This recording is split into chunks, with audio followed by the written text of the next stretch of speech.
EBS 평생학교 시청자 여러분 안녕하세요. 저는 경제신문 기자 임현우입니다. 오늘부터 8차례에 걸쳐서 경제 용어 문해력 키우기라는 주제로 이야기 나눠보려고 합니다. 경제 뉴스를 쉽게 이해하기 위해서 알아두면 좋은 기본 용어와 개념들을 차근차근 소개해 드릴 텐데요. 오늘은 우선 첫 시간이니까 몸풀기부터 해보겠습니다. 경제 뉴스를 왜 읽어야 하는지, 그리고 어떻게 하면 좀 더 가까워질 수 있는지 말씀드려 보겠습니다.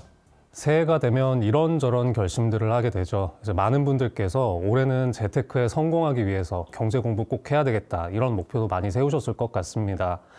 2020년쯤에 동학개미 운동 뜨거웠던 거 기억하시죠? 코로나 충격 때문에 주가가 급락한 이후에 개인들 사이에서 투자 열풍이 불면서 지수가 크게 올랐는데 벌써 5년이 돼갑니다. 이 근래에는 국내 증시를 벗어나서 미국 증시에 뛰어드는 서학개미들 정말 많아졌습니다. 투자의 국경이 사라지고 있고 또 유튜브나 소셜미디어에서는 과거와 비교할 수 없는 양의 경제 콘텐츠가 소비되고 있는데요. 하지만 저는 어떤 면에서는 조금 불안해 보일 때도 있습니다. 정보의 홍수에 휩쓸려 가기도 그만큼 쉽고 좀 파편적이고 자극적인 정보도 넘쳐나기 때문입니다. 이 중심을 잡으려면 결국 내가 지식으로 무장을 해서 스스로의 판단에 따라 투자할 필요가 있습니다. 이 재테크 공부를 하려면 매일 쏟아지는 뉴스들, 이거는 기본적으로 봐야 되죠. 근데 저는 경제신문사 다니다 보니까 이 경제 뉴스를 좀 잘 보고 싶은데 생각처럼 안 된다, 어떻게 하면 되느냐, 이런 질문들을 종종 받곤 하는데요. 좀 여기에 대해서 제 기본적인 생각들 정리해서 말씀드려 보겠습니다. 제가 생각하는 큰 진입장벽 중에 하나는 경제 용어 자체가 어려운 게 클 것 같습니다. 사실 경제 뉴스가 좀 불친절하게 느껴지는 건 단어부터 무미건조하고 또 배경 지식이 잘 없으면 맥락이 잘 잡히지는 않습니다. 물론 기자들이 기사를 쉽게 쓰려고 나름대로 노력하기는 하는데 매번 A부터 Z까지 다 설명하기는 좀 어려우니까 뒤집어 말하면 이런 개념을 약간만 공부해서 이 간극을 극복한다면 경제 뉴스도 한결 편하게 읽으실 수 있다는 얘기라고 생각합니다. 또 한 가지 많이들 어려워하시는 게 뉴스의 경중을 판단하는 게 쉽지가 않은데요. 요즘에 실시간으로 워낙 많은 기사가 쏟아지기 때문일 겁니다. 경제 뉴스를 접하는 방법은 크게 두 가지가 있겠는데요. 스마트폰을 이용해서 온라인으로 보실 수도 있고 또 전통적인 방법인 종이신문으로 보실 수도 있는데 이 각자의 장단점은 명확합니다. 이 포털에서 보는 뉴스는 일단 공짜죠. 그리고 최신 속보도 빠르게 뜹니다.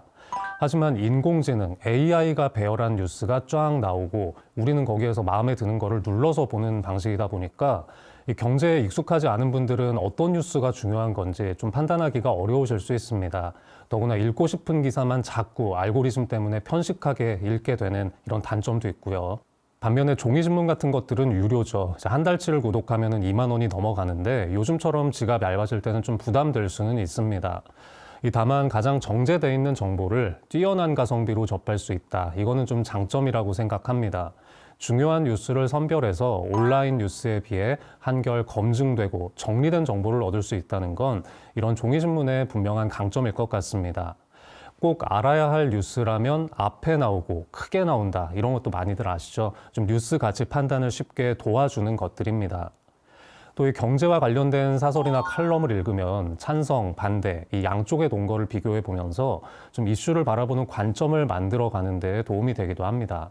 이 취업준비생이나 사회초년생들은 경제 용어, 뉴스 너무 어렵게 느껴진다고 해도 조급해 하실 필요는 없다고 생각합니다. 이 경제활동의 경험이 쌓여갈수록 이해도는 자연스럽게 올라가기 때문인데요. 직접 월급을 받고 세금도 내고 해보기 시작하면 이 4대 보험이나 연말정산에 대한 기사 훨씬 쉽게 이해될 겁니다. 그리고 주식에 투자를 하면 이 증권에 대한 뉴스도 좀 더 잘 보게 되고 집을 한번 사보게 된다, 이러면 부동산 뉴스도 훨씬 쉽게 읽을 수가 있거든요. 이 경제를 보는 눈은 나의 활동 반경에 따라서 이렇게 넓어지게 된다, 이렇게 생각해 주시면 좋을 것 같습니다. 중요한 뉴스라고는 하는데 몇 번 읽어봐도 도저히 이해가 안 된다, 그러면 저는 그냥 넘어가도 된다고 생각합니다. 정말 중요한 주제라면 다음 달이 됐든 또 다음 분기가 됐든 반드시 다시 나올 거기 때문입니다. 가장 중요한 거는 관심을 놓지 않는 건데요. 우리가 영어 공부할 때 일단 귀를 트이게 하기 위해서 그냥 계속 듣는 것들을 하잖아요. 이 경제 뉴스도 꾸준히 접하는 습관을 들이는 것만으로도 충분히 의미가 있습니다. 그리고 또 한 가지 말씀드리고 싶은 건 나와는 조금 거리가 멀어 보이는 주제들, 대표적으로 해외 뉴스나 원자재 같은 기사에도 좀 관심을 가져보셨으면 합니다. 꼭 서학개미가 아니더라도 글로벌 경제 동향에는 일부러 좀 많은 관심을 둘 필요가 있습니다. 우리 경제가 세계 경제와 떼려야 뗄 수 없는 관계라는 게 뭐 새로운 얘기는 아니죠. 하지만 그 상호 관계가 갈수록 더 긴밀하게 연결되고 있고 영향을 주고받는 속도는 더 빨라지고 있습니다. 주목해야 될 나라들은 뭐 일단 역시 미국일 것 같습니다. 경제 규모가 가장 큰 나라이기도 하고 미국의 경기나 통화 정책이 우리나라를 포함한 전 세계에 뭐 금리나 환율, 주가, 광범위하게 영향을 미치기 때문입니다. 주식하시는 분들은 오늘 우리나라 증시 분위기가 전날 밤에 뉴욕 증시가 크게 좌우한다는 거 많이들 아실 겁니다. 미국이 재채기하면 한국은 감기 걸린다라는 말이 있을 정도인데요. 또 미국 중앙은행이 기준금리를 바꾸면 한국은행도 눈치를 많이 보게 되고요. 이런 것들은 결국 나의 예금금리나 대출금리, 또 주식 투자의 수익률 등등과도 연결됩니다. 미국과 함께 양대 경제대국인 중국에 대한 이야기도 좀 중요하게 관찰할 필요가 있습니다. 한국의 최대 수출국이기도 해서 우리나라 기업 중에 중국 판매 실적에 영향 많이 받는 곳들이 적지 않습니다. 그리고 중국에는 세계의 공장이라는 별명이 붙어 있을 정도로 제조업이 발달한 나라인데요. 중국 경기가 좋냐 나쁘냐에 따라서 이 제조업의 원료가 되는 여러 가지 산업 원자재 가격들이 요동칠 수가 있습니다. 이렇게 되면 우리나라 기업들도 덩달아 영향을 받을 수밖에 없습니다. 이 원자재 기사에 흥미를 좀 붙여보시는 게 좋은 게 기업들이 제품 가격 인상할 때마다 단골로 하는 얘기가 원자재 값이 비싸져서 가격을 인상하게 됐다라고 하는 거잖아요. 이 생산 원료가 되는 자재를 다 통칭하는 말인데 금이나 은, 또 철광석, 구리, 아연, 알루미늄 같은 비철 금속, 그리고 옥수수, 밀, 콩 같은 곡물에 이르기까지 원자재는 정말 광범위합니다. 또 석유나 석탄, 가스도 원자재의 일종인데요. 이런 것들의 가격 변화는 기업들의 실적뿐만 아니라 금융시장의 자금 이동에도 영향을 주게 됩니다. 그리고 해외 기업들에 대한 뉴스를 읽어보면 독특한 사업 모델, 또 기술 트렌드를 발견하는 재미가 쏠쏠합니다. 미국의 실리콘밸리나 중국의 선전 같은 곳들이 대표적인 스타트업 허브인데요. 이런 방법으로 돈을 버는 회사도 생겼구나. 또 요즘에 테크 업계에서는 이런 게 뜨는구나 하는 재미난 스토리들이 정말 많습니다. 이 마케팅이나 창업을 염두에 두고 있는 분들한텐 이런 경제 뉴스가 좀 좋은 참고서가 될 수 있다고 생각합니다. 경제 뉴스와 빨리 친해지고 싶다, 조금이라도 지름길로 가고 싶다. 그렇다면 이 여러 가지 금융 상품에 조금씩 투자를 해보는 방법도 시도해 볼 만합니다. 일단 내 돈을 집어넣어 놓으면 이 관심의 정도가 확 달라지는 게 사람 마음이기 때문입니다. 우리나라의 S전자 주식도 조금 사보고 또 미국의 S&P 500 ETF도 좀 담아보고 비트코인도 들어가 보고 하는 거죠.